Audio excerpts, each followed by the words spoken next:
Aleluia, que maravilha poder celebrar essa ceia com vocês. A segunda de hoje.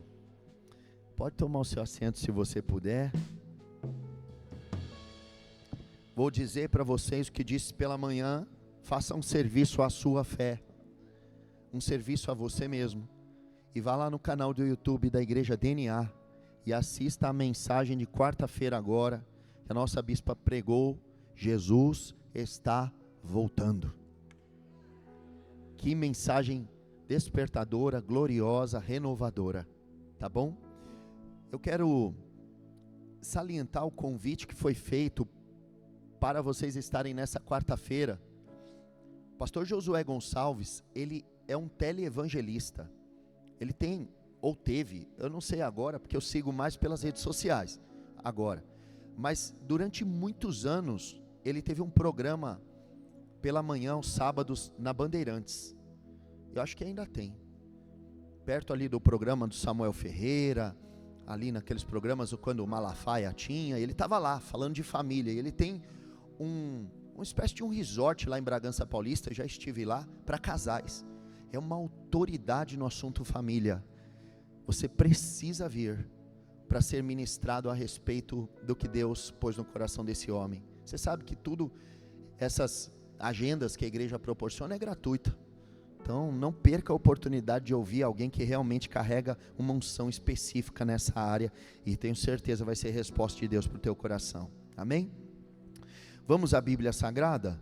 Mas antes de nós lermos o texto, deixa dizer para você, fazer uma breve introdução e nos situar de onde estamos. Depois a gente faz a oração e se aprofunda no texto.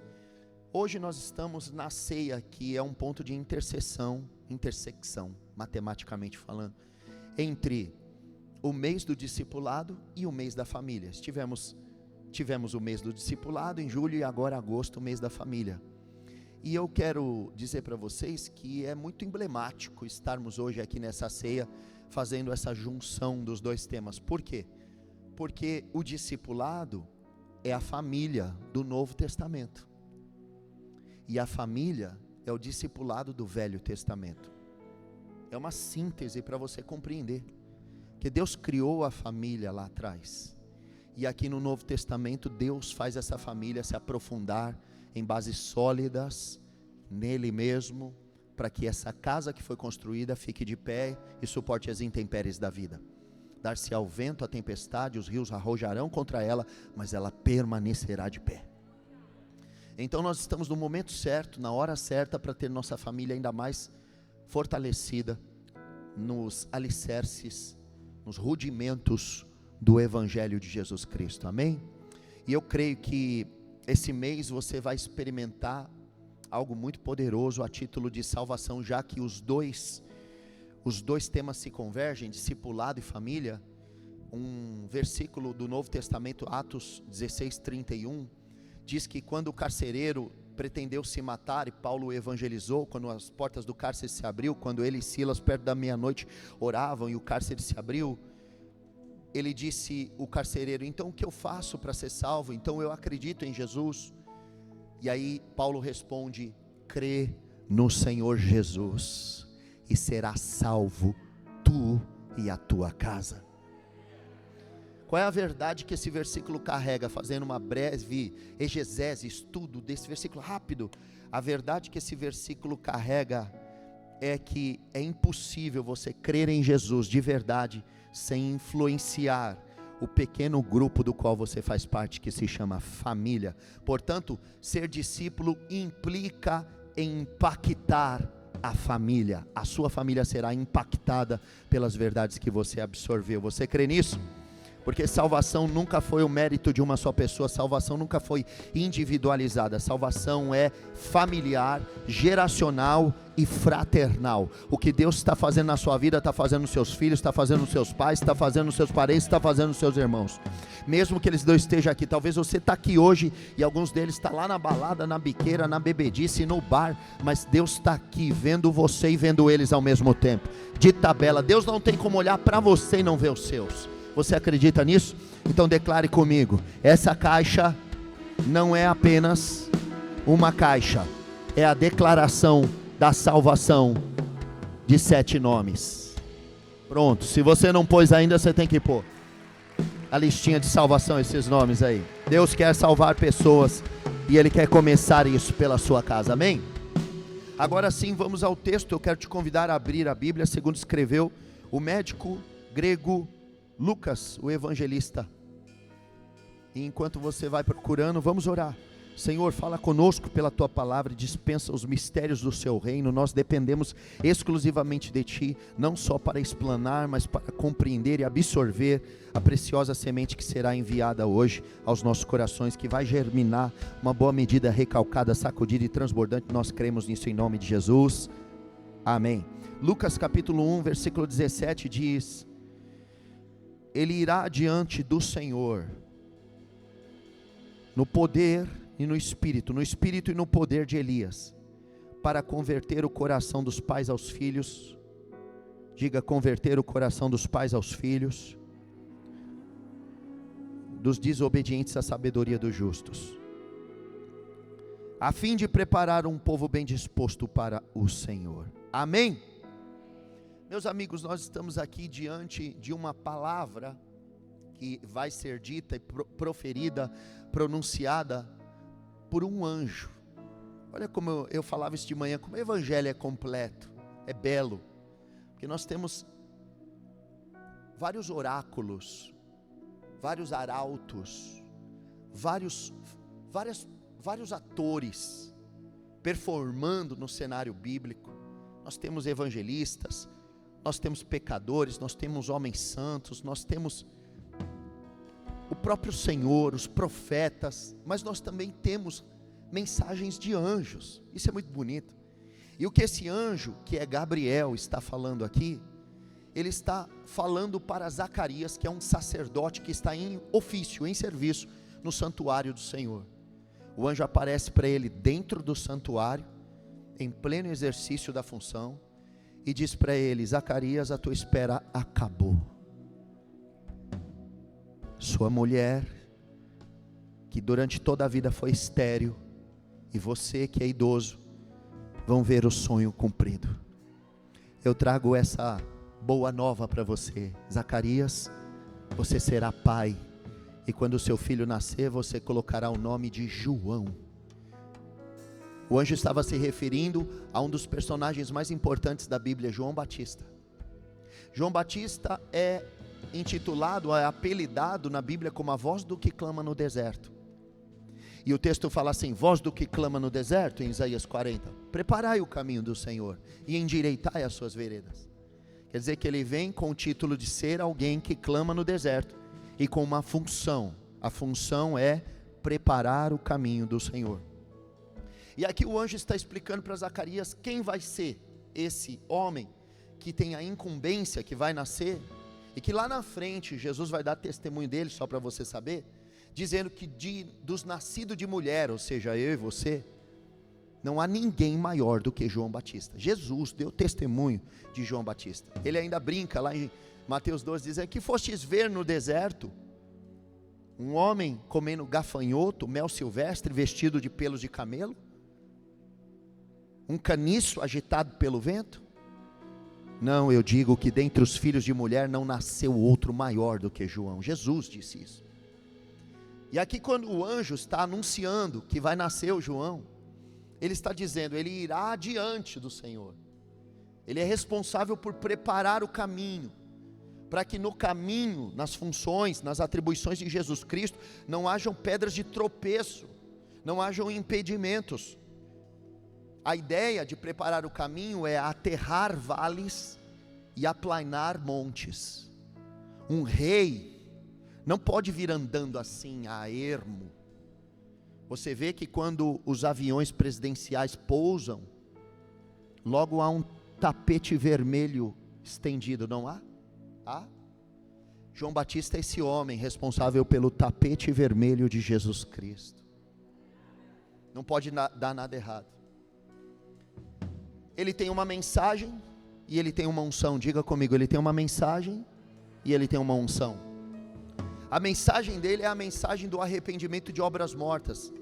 É necessário o batismo de arrependimento de obras mortas. Ele começa a pregar sobre um batismo, uma imersão na consciência de que somos pecadores, porque até então o que dá a entender é que todo mundo acreditava que os seus pecados eram um estilo de vida, não havia nenhuma implicação muito profunda, muito problemática.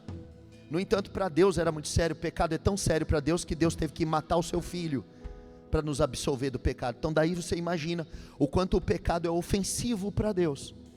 Mas o povo não tinha isso, porque a consciência estava cauterizada, ele não tinha essa percepção. Então João Batista vinha com uma mensagem muito profunda, muito pesada. João Batista certamente no nosso dia seria cancelado, porque ele não falava: ô irmão querido, seja bem-vindo, toma uma sacolinha amarela para você. Não, ele falava: entra logo, raça de víboras, vá ouvir o evangelho. Imagina se eu tratar o povo assim aqui, vai todo mundo embora, vai para outra igreja. Vem para cá, sucuri, vamos ser batizados. Surucucu, jiboia, piton, jararaca. E umas sogras que ele batizava também. Eu não consegui me conter. Então João Batista era essa pessoa que tinha uma mensagem. Mas eu disse que ele tinha uma mensagem, ele tinha mais alguma coisa. Ele tinha uma unção. E a unção que ele tem é a unção de converter coração dos pais aos filhos. Diga: converter corações dos pais a Deus? Não, aos filhos. E a unção de converter o coração dos filhos, diga, dos filhos, aos pais, não a Deus. E aí eu te pergunto, por que que João Batista tinha essa incumbência de converter corações de pais a filhos, de filhos a pais? É porque, escute o que eu vou te falar, o evangelho precisa de uma base para dar certo. Estava falando agora com o Lu. O evangelho não funciona se a pessoa não tiver afeições naturais, bispo, mínimas.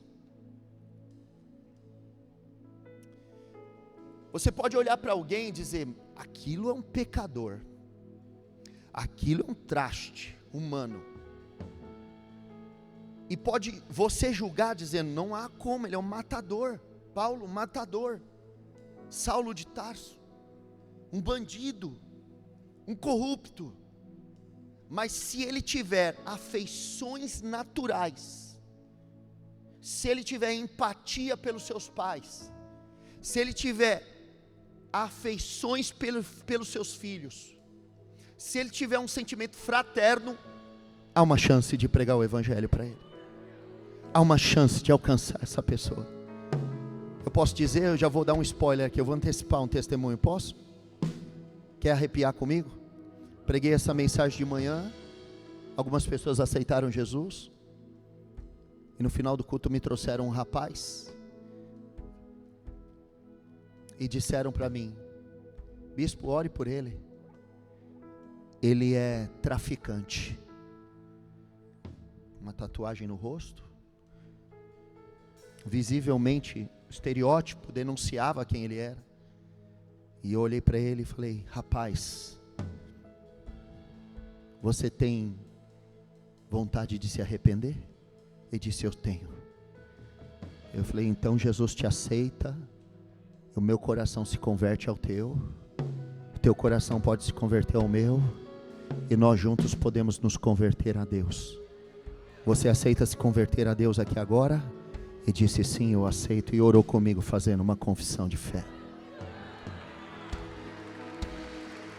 Hoje,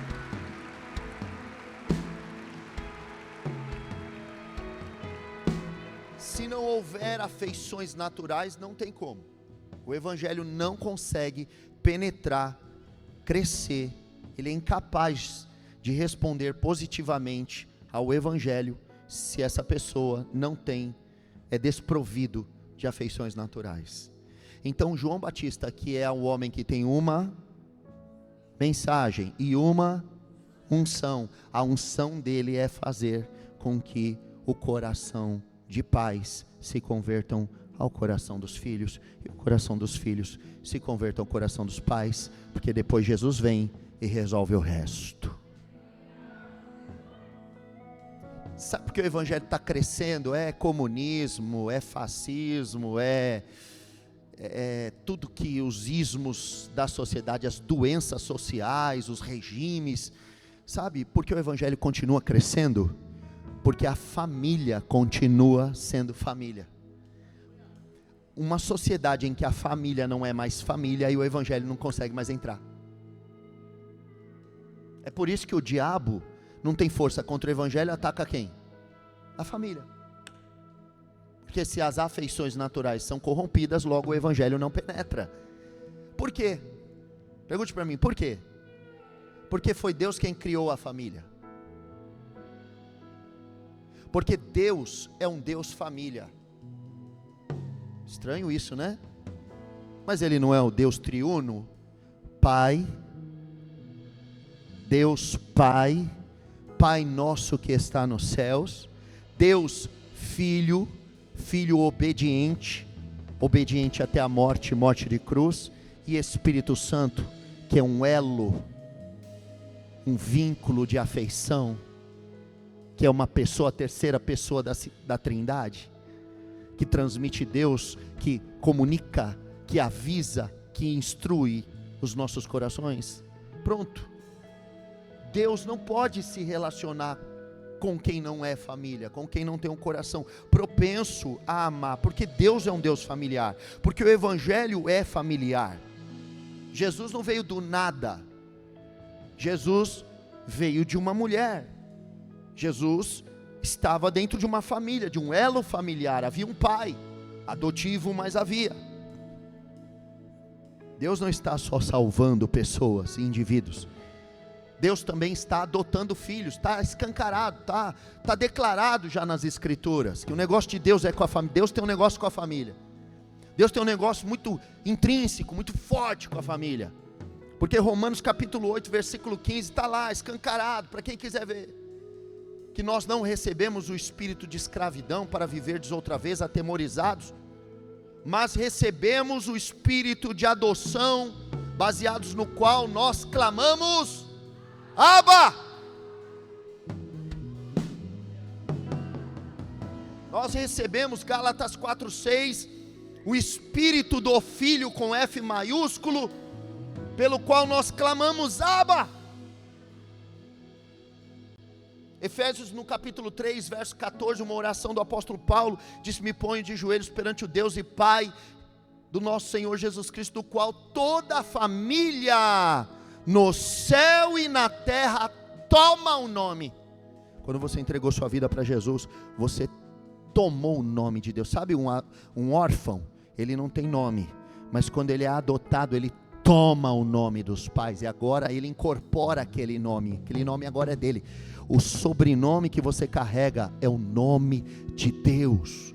Deus é um Deus família, Deus é o Deus da família. Se a paternidade for quebrada, se a noção de fraternidade for ferida, como o homem pode entender o Evangelho, se o Evangelho é uma grande família? Essa é a nossa auto-intitulação, somos uma família da fé.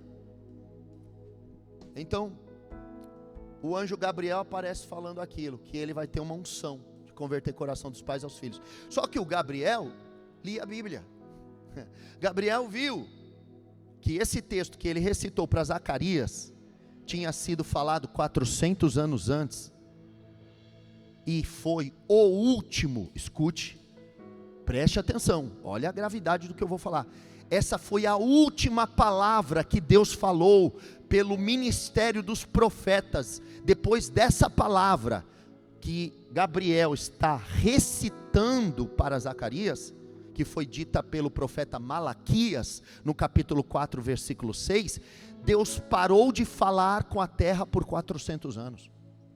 Se você pretende ficar 400 anos em silêncio, penso que a última coisa que você vai falar tem que ser importante, sim ou não?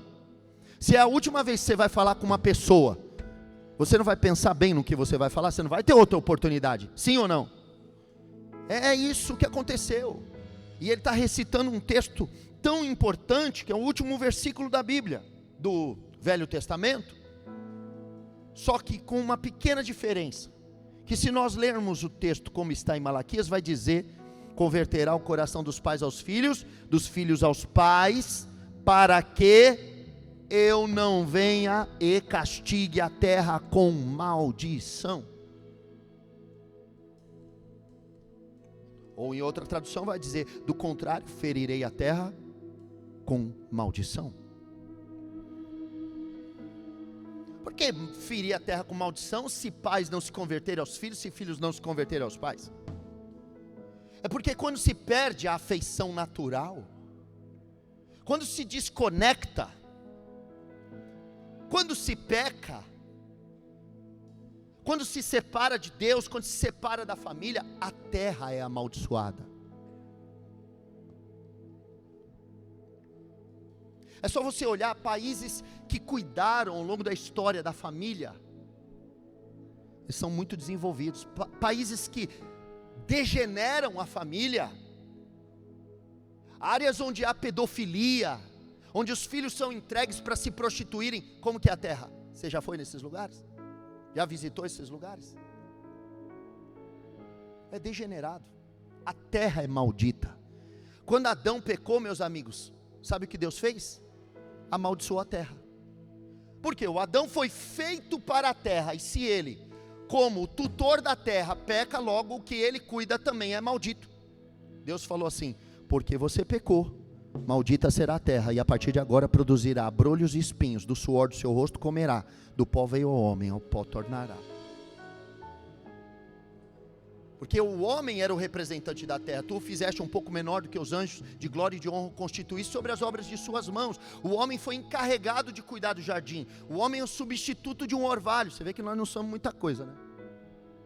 Porque antes não chovia, e o homem foi posto agora para organizar o jardim, para cuidar do jardim, para proteger, e ele não protegeu, e ele transgrediu, e a terra se tornou maldita por causa dele. Ainda é mais escancarado, claro, explícito, o texto de Oséias capítulo 4 versículo 2, que eu gostaria que você lesse comigo, porque esse texto me impacta demais, quando eu percebo que eu não preciso frequentar aulas de biologia, de ambientalistas, entrar no site do Greenpeace para ver o que está acontecendo na terra. A Bíblia já está dizendo isso há milênios atrás. Só se vê maldição e mentira, assassinatos, roubo e adultério, ultrapassam todos os limites. O derramamento de sangue é constante, por isso a terra está seca. Em alguma tradução no versículo 3, está, por isso a terra está de luto, e todos os moradores desfalecem, juntamente com os animais do campo, as aves do céu e até os peixes do mar estão perecendo, morrendo. Por causa do nosso pecado, da nossa desconexão, das famílias disfuncionais, a terra vai se degradando, e é isso que o texto é uma verdade. Porque se a terra existe em função do homem, se a terra existe para o homem, é o habitat dele, se o homem exerce ingerência sobre a terra, se o homem é maldito, logo a terra é maldita com ele. A terra sofre quando os lares se quebram. Por isso que o ponto de partida da pregação do evangelho é converter corações de pais a filhos, de filhos a pais. Agora um homem destoa disso tudo, e é importante sacá-lo nesse momento, para que possamos entender uma coisa muito bonita, que quando Deus levanta o pai da fé, o patriarca Abraão, pai da fé, um homem que inverteu a maldição, que foi enviado a uma nova terra. Você sabe o chamamento de Abraão lá em Gênesis 12, diz: sai da tua sai da tua terra, sai da tua parentela, sai da casa do teu pai e vá para a terra que eu te mostrarei. Versículo 2: farei de você uma grande nação e o abençoarei e engrandecerei o seu nome. Seja você uma bênção, se tu uma bênção. O que Deus está dizendo para Abraão: eu não estou te mandando para a terra para te abençoar, eu estou te mandando para a terra para ser a bênção que ela precisava. Levante a sua mão junto comigo e diga: eu não vim aqui para tirar, eu não vim para Itu para ser abençoado. Eu vim para Itu para ser uma bênção. Eu estou aqui nessa terra, estou nesse país para abençoar. Eu serei a bênção para a terra. Aleluia. Glória a Deus. Você vai prosperar, você vai doar, você vai abrir empresas, você vai empregar pessoas, você vai gerar um ciclo virtuoso nessa terra. E sabe por que Deus escolheu Abraão? Gênesis 18, Deus explica para nós por que Ele escolheu Abraão. Tendo como pano de fundo o que o anjo falou para Zacarias, que João receberia uma unção de converter corações. E o que Gênesis 18 vai dizer? Que eu escolhi Abraão para que ele ordene a seus filhos e a sua casa, a fim de que guardem o caminho do Senhor. Então Deus não escolheu Abraão porque ele era perfeito. Deus escolheu Abraão porque ele priorizava a sua casa. Aleluia. Meus amigos, deixa eu falar uma coisa. Está cheio de gente aspirando o ministério. Está cheio de gente por aí afora, até mesmo aqui talvez, desejando o púlpito, desejando a proeminência ministerial. Mas deixa eu te dizer, o parâmetro básico para você exercer o ministério é governar bem a tua própria casa. Porque a Bíblia diz que quem não cuida bem da própria casa, como cuidará da casa de Deus? É assim que se exerce ministério, tendo testemunho dos de dentro, dos domésticos, daqueles que convivem com você. Abraão era esse homem, e por isso ele era uma bênção. Um homem estéril com 99 anos teve um filho. Ele converteu o coração dele ao coração de Isaac. Isaac converteu o coração dele ao coração de Abraão. E juntos esse pai e filho se tornaram pais de nações. Sabe por quê? Diga comigo. Porque existe poder na concordância. Esse é um milagre do amém, do assim seja. O Salmo 133, verso 3, é um poema lindo na Bíblia Sagrada. E diz assim: ó, quão bom e suave é que os irmãos vivam em união. É como o óleo que desce da cabeça, escorre pela barba e vai até a gola das vestes. É como o orvalho do Hermon que desce e vai regando toda a terra. Ali, conotação de lugar, de uma terra que é bendita e é abençoada, por causa da concordância dos irmãos. Ó, quão bom, diga comigo, quão bom, quão suave é que os irmãos vivam em união. É ali que o Senhor ordena a bênção e a vida eterna, não só a salvação, mas a bênção da terra. Reverte a maldição. Deus está querendo reverter a maldição do seu bairro. A primeira coisa que você vai fazer é ir para casa, ser um homem comum, esposo de uma mulher comum, de filhos comuns, e vai viver uma vida extraordinária no poder de Deus. É isso. Deus vai mudar a história do teu bairro a partir do testemunho dos seus filhos, a partir do bom casamento que você vai ter.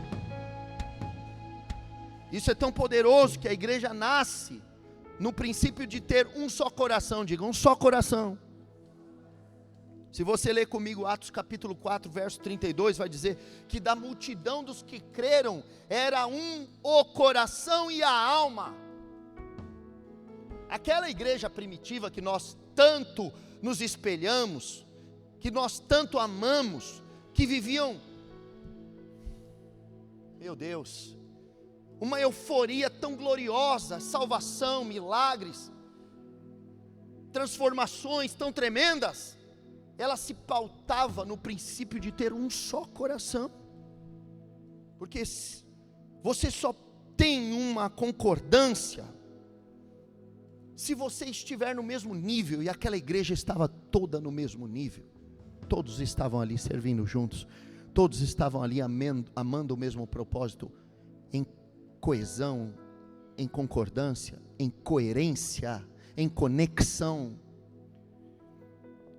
Você só tem concordância se você sentar no mesmo nível, porque a raiz epistemológica da palavra concordância vem do latim conjunto, cordes, coração, corações juntos. Diga comigo, corações juntos, unidos. E como isso é possível? Um coração estar junto, na mesma altura, no mesmo nível, na mesa. E aquela igreja, ela tinha uma mesa, ela é marcada por ter mesa. Da onde eu tiro isso? De Atos capítulo 2, 42. Vai dizer que eles perseveravam unânimes, unanimidade, coesão, concordância, na doutrina dos apóstolos, na comunhão, no partir do pão e nas orações. Eles oravam pelas mesmas coisas, eles ouviam a mesma pregação, eles comungavam juntos e eles comiam o mesmo pão. Esse eram os 4 pés da mesa que colocava corações na mesma altura. Ninguém na mesa tem 1,70 m, o outro tem 2 metros, o outro tem 1,50 m. Na mesa todo mundo tem coração alinhado. Concordes, corações no mesmo nível, na mesma altura, batendo no mesmo nível. E é tão lindo que quando Jesus Cristo senta na mesa com aqueles discípulos, o coração de Deus também está no mesmo nível do coração deles. Uma unção está pairando sobre essa casa nesse dia. A unção que o anjo Gabriel disse para Zacarias que João Batista receberia. Essa unção está visitando essa igreja a partir da ceia do mês que nós estamos vigente de agosto. É uma unção de alinhar corações, convertendo o coração dos pais aos filhos, dos filhos aos pais, dos apóstolos aos diáconos, dos profetas, dos pastores, dos evangelistas, dos mestres, todos nós no mesmo nível, no mesmo coração. Um só coração, uma só fé, um só batismo, um só Deus e Pai de todos, o qual age por meio de todos e está em todos. Sem unidade não há avivamento, sem concordância não há milagres. Aí em Mateus 18, 19, Jesus Cristo vai falar: se 2 ou mais de vocês concordarem na terra, em verdade vos digo, que se 2 dentre vós, sobre a terra, sobre aonde? A terra, concordarem a respeito de qualquer coisa que porventura pedirem, ser-lhe-á concedido por meu Pai que está no céu. Uau! E sabe que aqui está escrito no grego, porque o Novo Testamento foi escrito no grego, traduzido depois para as línguas, para o português, por exemplo. E a palavra concordar aqui vem do grego symphonel. Diga, symphonel. Você é chique demais, já está falando grego, meu Deus. E symphonel lembra que palavra do português? Sinfonia. Toda vez que concordamos em casa, toda vez que concordamos na igreja, uma santa música começa a ser louvada. Por isso que contra a igreja de Jesus as portas do inferno não prevalecem. Por isso que quando Paulo e Silas, perto da meia-noite, louvavam, as portas do cárcere se abriram. Quando a igreja concorda, quando ela entra uníssono, quando ela entra em coral, quando um faz o barítono, o outro faz o contralto, o outro faz o soprano, e quando um faz o tenor, e a gente se alinha nos acordes, e a gente se alinha na sinfonia, Deus é exaltado e o inferno não resiste.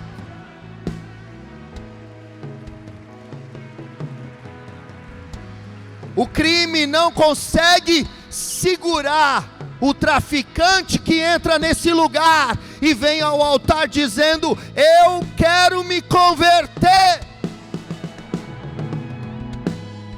Os vícios, as drogas, o adultério, o encanto, as obras do mundo não conseguem suportar. Sabe por quê? Porque Jesus fez uma oração em João 17, 21. E a oração de Jesus pode ser lida assim, de forma sintética: que eles sejam um, como eu sou um contigo, para que o mundo saiba que tu me enviaste. Quando nós somos concordantes, o testemunho de Jesus é aceito pelo mundo. Sabe por quê? Porque o evangelho nada mais é do que um testemunho contado. O que são os 4 evangelhos? Senão o que Jesus fez e falou.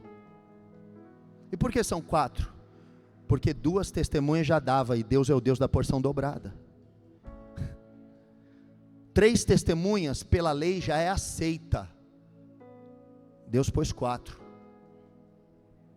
para dizer a mesma coisa, que Ele é Deus, que Ele é o Cristo, que Ele é o Senhor. Quando a igreja entra em concordância, o mundo sabe que o testemunho é verossímil, é fidedigno, é verdadeiro. É isso. Se o testemunho do Senhor Jesus se o evangelho do Senhor Jesus é um testemunho, e todo testemunho para ser validado precisa de 2 ou 3 testemunhas, logo devemos urgentemente concordar. Deixa eu te dizer, por favor, não se desalinhe. Tudo que o diabo vai fazer está em torno de nos dissuadir, de nos separar. Não permita que as diferenças que nos separem sejam maiores do que as semelhanças que nos unam. Por favor, tenha responsabilidade, porque se nós concordarmos, onde estiver 2 ou 3 reunidos no meu nome, ali eu estou. E aonde Jesus está, o diabo não pode ficar. Mas eu tenho uma coisa que, isso me trouxe, meu Deus, meu coração explodiu. Quando meditando nesse texto eu pude perceber uma coisa, que a unção é converter o coração dos pais aos filhos, converter o coração dos filhos aos pais. É isso, não é? Então vamos lá. João capítulo 3,16 diz que Deus amou o mundo de tal maneira, vamos dizer juntos? Deus amou o mundo de tal maneira, que deu seu único filho, para que todo aquele que nele crê não pereça, mas tenha vida eterna. Esse versículo tão poderoso revela uma coisa. Revela que Deus deu o seu único filho, por amar. E o que é dar seu único filho? Dar o único filho é Deus aceitar o convite de um pai se converter ao coração do filho, mas não de Jesus, ao nosso coração. Escute isso. O convite foi feito aos homens: se convertam aos seus pais, se convertam ao seu Pai Celestial. Mas também foi feito aos pais e ao Pai Celestial: se convertam aos seus filhos. Então Deus desceu ao nosso nível. O verbo se fez carne, ou seja, Deus se transformou em carne. Deus é espírito, Jesus era espírito, mas Jesus encarnou, o verbo logos encarnou. Então ele se converteu, ele se transformou em carne. Então o Pai já deu o primeiro passo de conversão. Isso é tão verdade que quando alguém se converte, geralmente ele é criticado, é ou não é? Quem que se converteu quando começou a vir para a igreja, se converteu? Alguém da sua família, do seu convívio social, falou: ih, virou crente, converteu agora, hein? Não foi? Olha quanta gente. Deus também passou por bullying quando se converteu a nós, porque quando ele entrou na casa de Mateus o publicano, o pecador, disseram: ah lá, está comendo com pecadores. E quando ele entrou na casa de Zaqueu, disse: hoje me convém pousar nessa casa, hoje entrou salvação nessa casa. Disseram: olha lá, ele come e vai na casa do pecador, Zaqueu. Porque Deus se converteu a nós. No dia que Jesus estava na cruz, era a dispensação da plenitude dos tempos, o mundo ia acabar ali. Talvez por isso, que no momento da crucificação do Senhor, começou a ter terremoto. o céu se escureceu. Talvez aqueles episódios não era propriamente só da morte de Jesus, mas era o tempo da destruição e da aniquilação da humanidade. No entanto, quando Deus desceu para matar a humanidade, Deus viu o seu Filho se oferecendo em nosso lugar, convertido ao nosso coração. Deus se afeiçoou a nós. Deus fez uma conversão, Ele foi para matar e Ele voltou salvando. Deus foi para matar e Ele voltou salvando.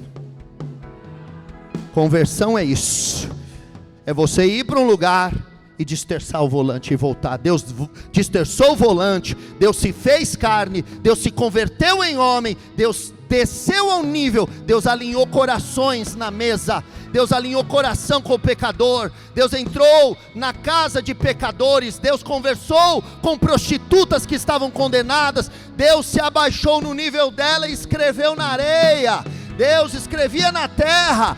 Deus disse: mulher, onde estão os teus acusadores? Eu também não te condeno, vai, não peques mais, porque aquele que não tem pecado seja o primeiro a tirar pedra. Deus desceu e se converteu a nós. O que nós vamos fazer agora?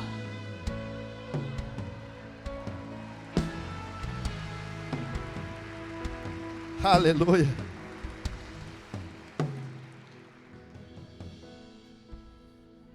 Deus está esperando alguém que se converta a Ele. Deus está esperando alguém que deixe as coisas que são prioritárias para si e diga: eu não posso ficar indiferente frente a um Deus, frente ao Deus que desceu ao meu nível e alinhou o seu coração com o meu. Hoje é dia de se converter. Pode ser que tenhamos alguém aqui que já era crente, mas não era convertido. Você tem título, mas seu coração não está no mesmo lugar. Pode ser que tenhamos pessoas aqui que nem eram convertidas de verdade, nem eram crentes, só são frequentadores ou vieram pela primeira vez.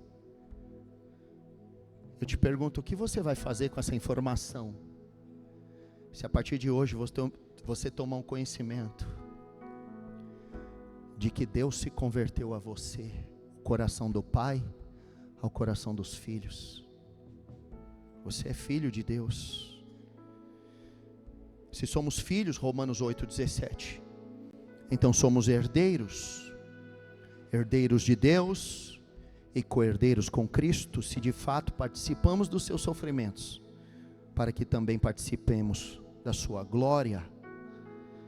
Há um convite hoje à conversão sincera, genuína e verdadeira. Quando isso acontecer, levando em conta tudo que nós exploramos nessa mensagem, eu descarrego sobre vocês o efeito colateral da sua conversão. Haverá cura nos relacionamentos da sua família. Pendências que ficaram para trás, porque provavelmente há muitas coisas que espiritualmente não estamos desfrutando de todo o bojo de bênçãos que o Evangelho carrega, porque nós estamos em desavenças. A terra não será maldita, a terra será abençoada quando nos convertermos aos corações uns dos outros, quando nos alinharmos com os pais, com os irmãos que deixamos para trás. E que se isso não for possível, eu não quero ser hipócrita aqui e forçar você a uma aproximação que não tem como acontecer, mas eu quero te pôr em alerta. Entre em processo de oração, pedindo que Deus possa realinhar os corações da sua família. Simplesmente não finja que você não faz parte daquele grupo, porque você faz. Deus sabe de onde Ele te tirou, Deus sabe quem é você. Se tem gente lá atrás que ficou para trás, que não se converteu, que não pensa como você pode orar por eles, e eles podem se arrepender. Seu lar sairá da maldição para a bênção. O seu lar será transportado de uma maldição para a bênção.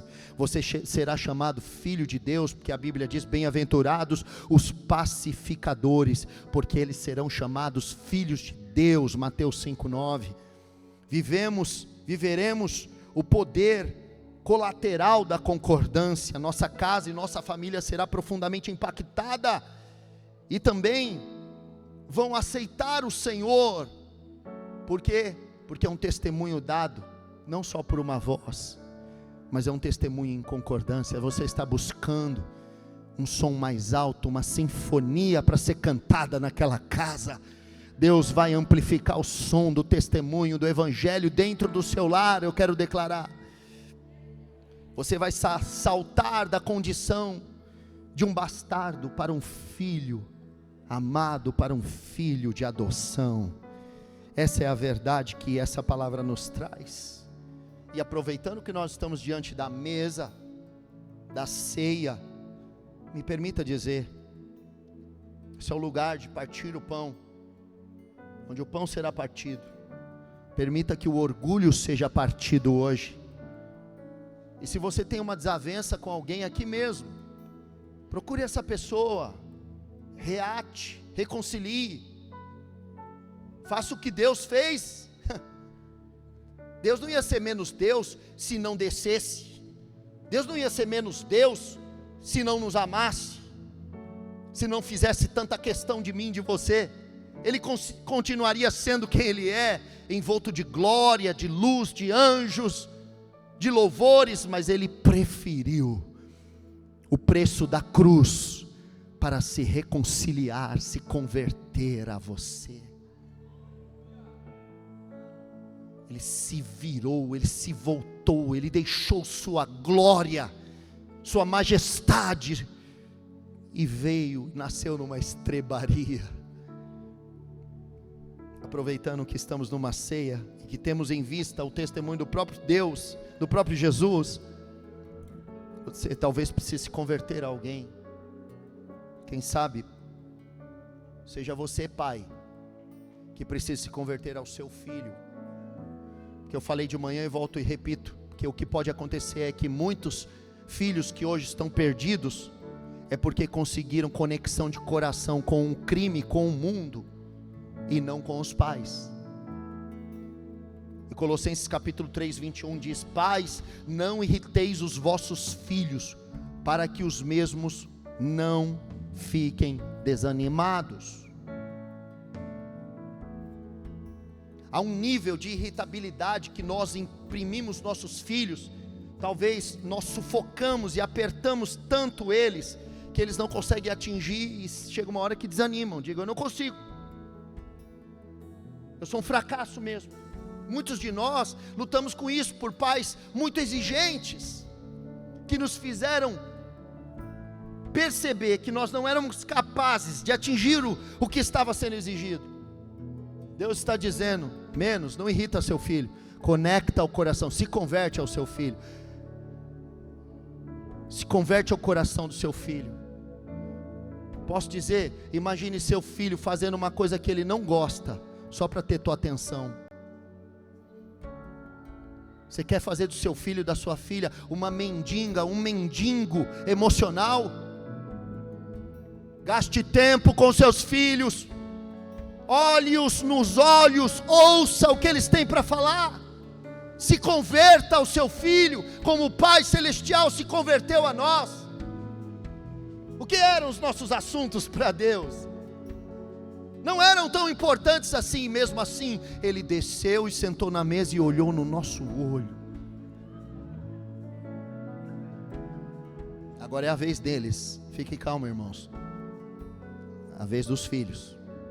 Colossenses 3:20 diz: filhos, obedecei a vossos pais, pois fazê-lo é grato diante do Senhor. Estamos no mês da família. Filhos, obedeçam seus pais. Obedecer seus pais é prestigiar, é honrar os anos de vivência que eles têm mais do que você.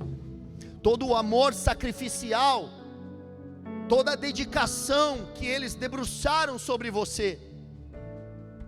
Quando você honra os seus pais, você abençoa o seu futuro. Quando você honra o seu passado, você abençoa o seu futuro.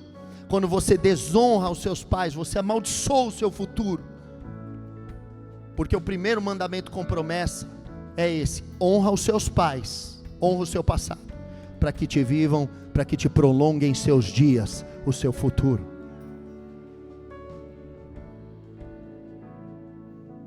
Amigos, protetores, maridos, homens dessa casa, será que não estamos sendo truculentos demais?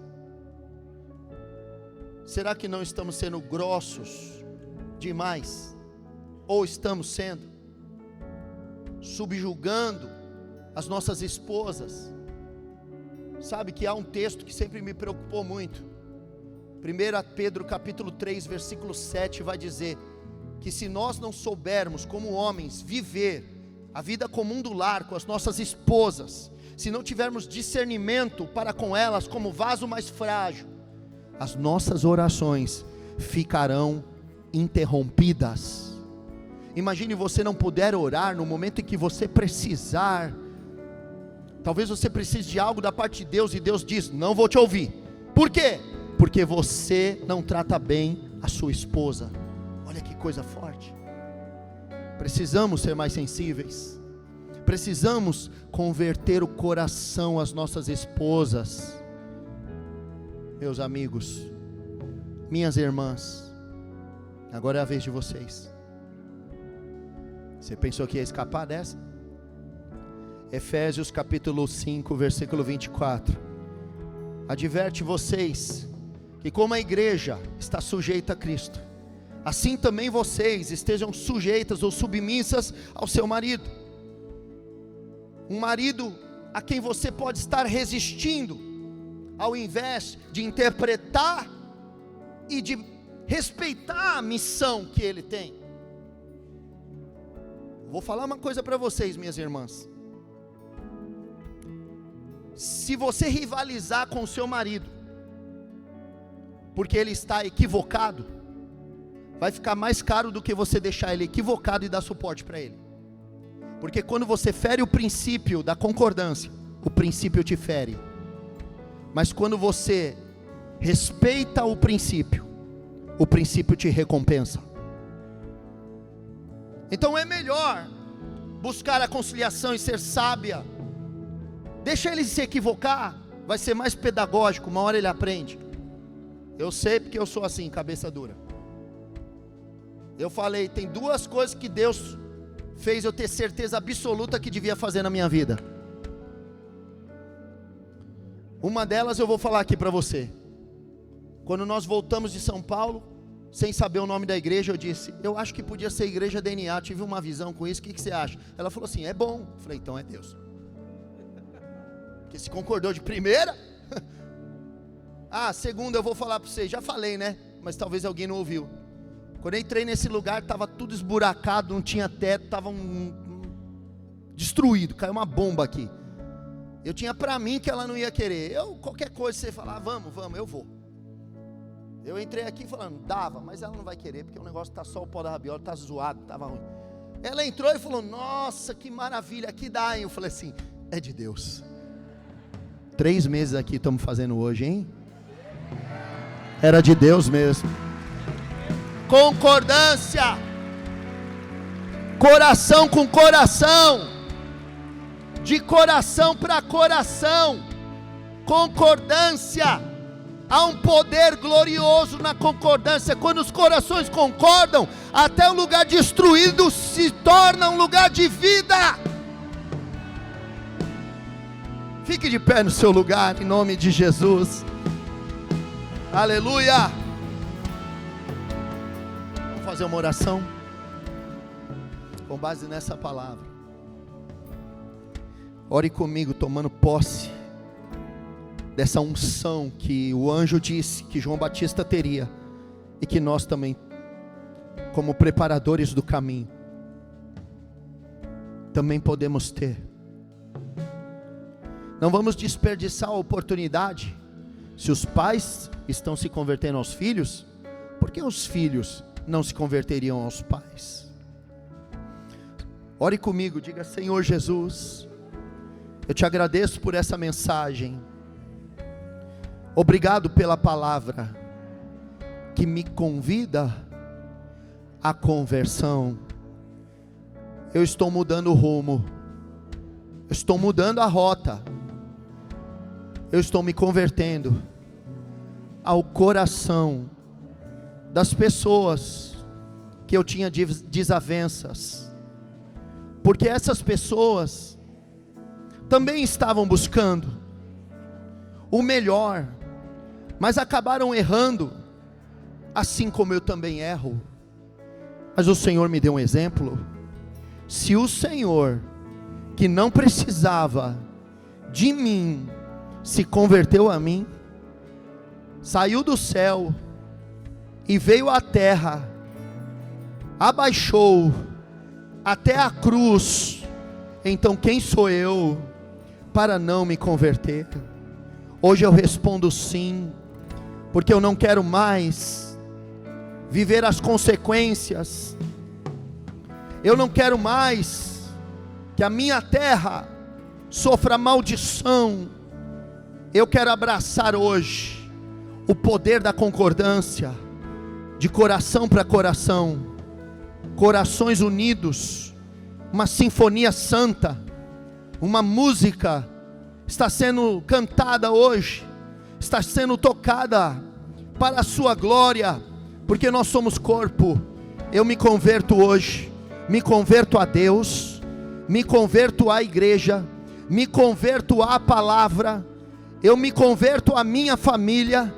Eu estou convertido hoje, e não me importa os dedos que apontarem contra mim, os deboches que eu possa sofrer, porque eu me decido me converter hoje. Eu abraço essa unção e declaro: eu sou convertido para a glória de Deus.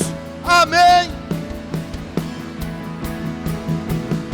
Que a bênção se derrame até 1000 gerações, tua família e teus filhos e os filhos dos seus filhos.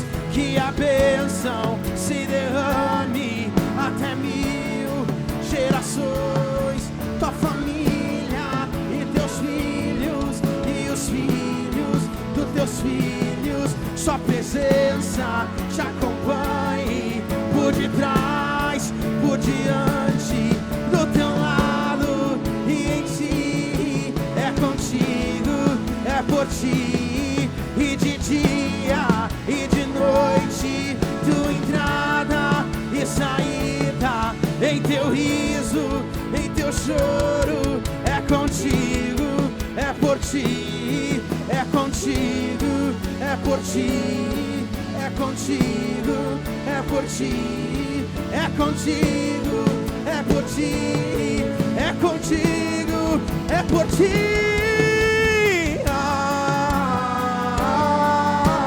Amém. Assim seja. Amém. Assim seja.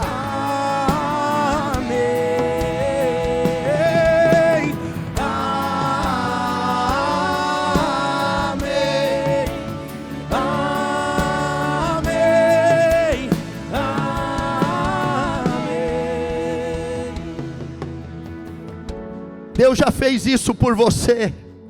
Deus já se converteu por nós.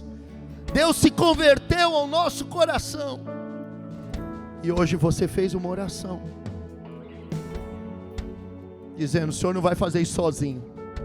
O Senhor não vai se voltar para mim sozinho, não. Hoje eu decido me converter a Ti também. Quem fez essa oração se convertendo hoje? Temos uma vida lá com a mão levantada. Quem mais? Levanta a mão hoje, pode ficar no seu lugar mesmo. Temos uma vida levantada, temos outra lá no fundo, levantou. Temos um rapaz ali na frente também. Quem mais está se convertendo a Jesus hoje? Está se convertendo ao coração do Pai Celestial? Levanta uma das suas mãos para que a gente possa te ver. Eu vou pedir para que você que levantou a mão, fique com a mão levantada, porque eu vou pedir para que algum dos pastores, obreiros, evangelistas, diáconos, qualquer voluntário possa ir do lado e acompanhar essa pessoa, fazendo uma oração de confissão de fé, conectando ela. Essa é a hora de nos conectarmos. Nós vamos ter a ceia, já estamos com um ali, já chegou outro ali, lá no fundo tem um moço com a mão levantada, lá no fundo. Rogério, do teu lado aí, ó rapaz, com uma mão levantada, você pode orar por ele, pode falar de Jesus para ele, pode levar, já fez a confissão de fé. Tem mais alguém que precisa dessa oração? Levanta a mão para ir alguém até você, por favor, para que possamos juntos orar por você. Olha aí, ó, temos um rapaz que está sozinho, olha, um senhor abanando a mão ali, ó, por favor, algum dos pastores, corra até ele, vá até lá. Você que vai servir ceia, não importa, para um pouco o que você está fazendo e conduz essa pessoa a Cristo Jesus. Aleluia, isso é o poder da concordância. Há uma igreja que celebra, porque a concordância é poderosa. Esse é o testemunho de 2 ou 3 testemunhas que tem poder de testificar que Jesus é o Senhor. Aleluia.